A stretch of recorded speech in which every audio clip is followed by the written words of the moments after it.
Welcome to the Fandotech Friday 15. Mission, Technical Reconnaissance. If you have any questions during the presentation, type them into your chat window. This week, our presenter, Chuck Lindblom, is spending a few minutes with Microsoft Outlook. Take it away, Chuck. Organization. Being in the IT industry, I get probably 100,000 emails a day, and it drives me crazy if I can't organize them. And that might also be my OCD. I'm not really sure. So as you can all see my screen here, I have an email open for Seymour Tech. And you can see he has a bunch of emails, and he has absolutely no organization. He has his inbox, and that's about it. So seeing he's an employee at Fandotech, the first thing I would have him do is create a new folder called, what else? Fandotech. So he can either leave it here and drop all the emails he wants right in here, or I like to go one little step further because, like I said, OCD drives me crazy. And we can do something like John Bannis. So from the inbox, we can see anybody from Fandotech, we have John Bannis. So if we had an email from him, simply drag and drop it, which I'll show you in a little bit, and it gets stored in there. So moving on to contact list, autofill, and attachments. One of the things our techs always say is, if you're not sure about an attachment, give us a call. We'd rather spend the 2-3 minutes looking at it, making sure it's not a virus, than have to spend 3 hours cleaning your computer. And it takes you out of business. You have to kind of sit there. Your boss might get mad, wondering what's going on, and oh, it's the IT guy. And, it's always us, but that's fine. It's what we get. It's what we do. We love it. So we can see right here something from John Bannis, and I don't really remember ever. He wasn't telling me that he was sending me anything like that. Looking through the email, regret to inform you your bank account could be suspended if we don't update our profile. I mean, right here, this looks like spam. I haven't changed anything on my bank profile, and I don't know what John is doing sending me any emails about that. So the first thing I want to do is, I don't even care what that link is. I'm just going to delete that. And we have another one here from Craig Sanson. And it looks like he signed me up with my own credit card for 89 new Book of the Month Club memberships. Well, that's great. I love books, but I don't know how he got my credit card, so we're going to have to delete this one too. And one from Ken. Click here for something. I guess that's pills. Once again, that's obviously spam. So these are the type of things that we would look for. Obviously, if it had attachments, that's even worse. Please don't open them.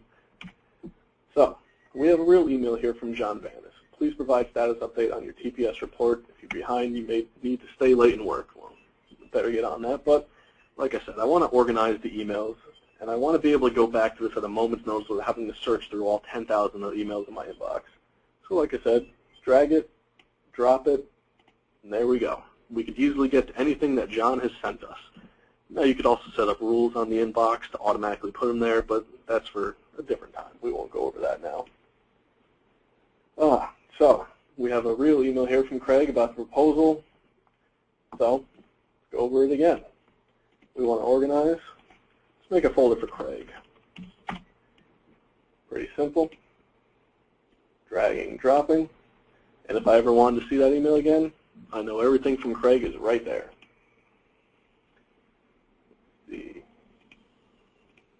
So the one thing I did want to go over, and apparently I didn't get a chance to send myself an attachment, is attachments.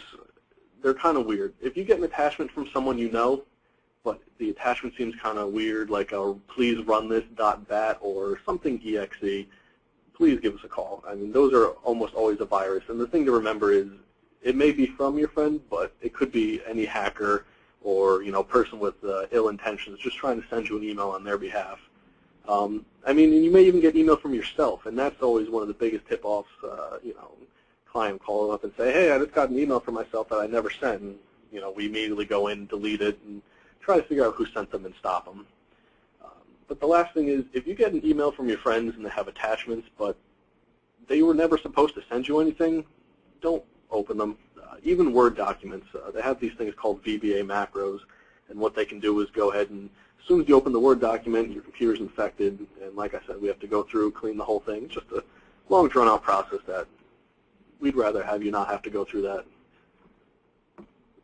All right. And the last thing I really wanted to go over is contact versus autofill list. Now, a lot of people love to do this. I want to type an email to someone, and they're right there in my little autofill list. I click on their name, "Hi, John," and I send it away. Here's the problem. He's not in my contact list at all. So if for some reason we had to rebuild your computer, your user profile, all those emails that you store in that contact list up here, those are gone. It's nearly impossible for us to get them back. If we do, it might only have like 10 of the 100 million addresses you might have. So one of the things that we like to do is right here when you're looking at the email, just right-click on the person's name. Add to Outlook Contacts, and it brings up a box. Should ask you everything about them. Save and close. So now we have Sarah in our contact list, and no matter what, as long as you save everything in there, we can get that back for you. You'll have all your contacts. You'll never lose anything. And that's all really that I had for you today, so I'm going to pass it back over to our MC here. Hey, I think we've got a question for you. Sure. Could you go over again creating folders? If you have a folder and you wanted to sort of automate messages from Craig into that folder, can you do that so that they would automatically drop into the Craig folder if it's from Craig? You could. One of the easiest ways to do that is if we'll throw this back in the inbox. You can create a rule off of any email. All you do is right-click on it, get that pop-up menu, and there's the Create Rule option.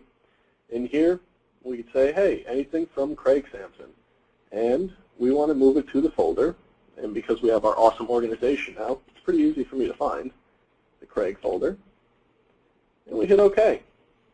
Now, it gives you this option if you want to run the rule now on any messages currently in the inbox. So we'll say sure. Click on the OK button. We'll see it disappeared. And if we go to the Craig folder, there it is. Now, just be forewarned, any email that Craig now sends Seymour, instead of showing up in the inbox, he's just going to get a little number right here. If this was marked as unread, that looks just like that. And that means that Craig sent him an email, and he has to go there to look at it. All right, there's another question. So in your inbox there, you've got email from Ken. And what if Ken is a constant person who's spamming me all the time? And so I want to just block him so that I don't have to read his emails about pills. How can I do that? All right. So it raises a good point. There was that email from Ken.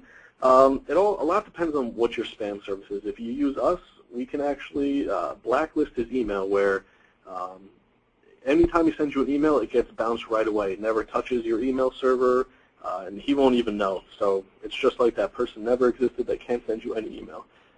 A lot of companies offer that service. I know that we have MX Logic, which offers it, and there's a couple more. Our Hosted Exchange, we have a special module in there to put the blacklist in. And it could go two ways. It could be a custom blacklist on a per user basis or a blacklist for the entire domain.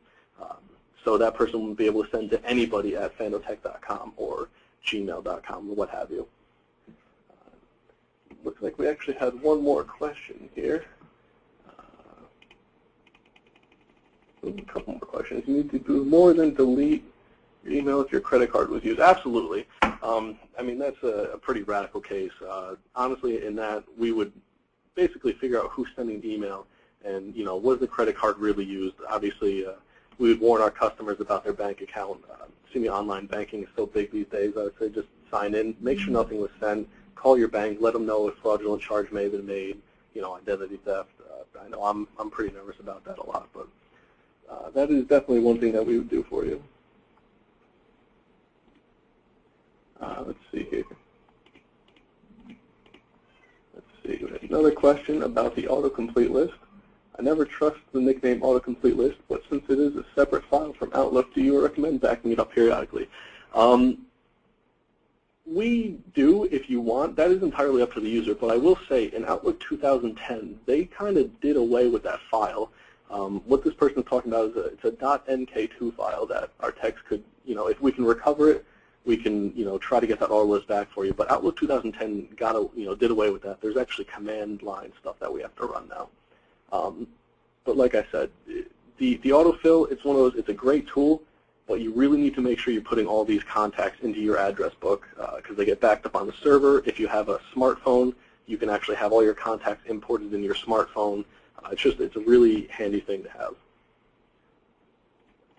All right.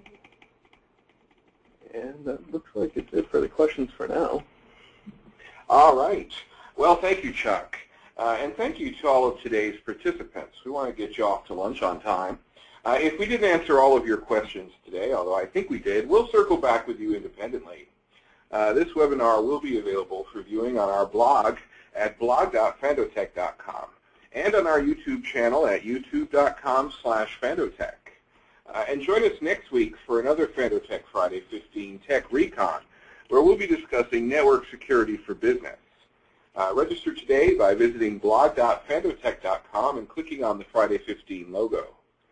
This has been a presentation of Fandotech.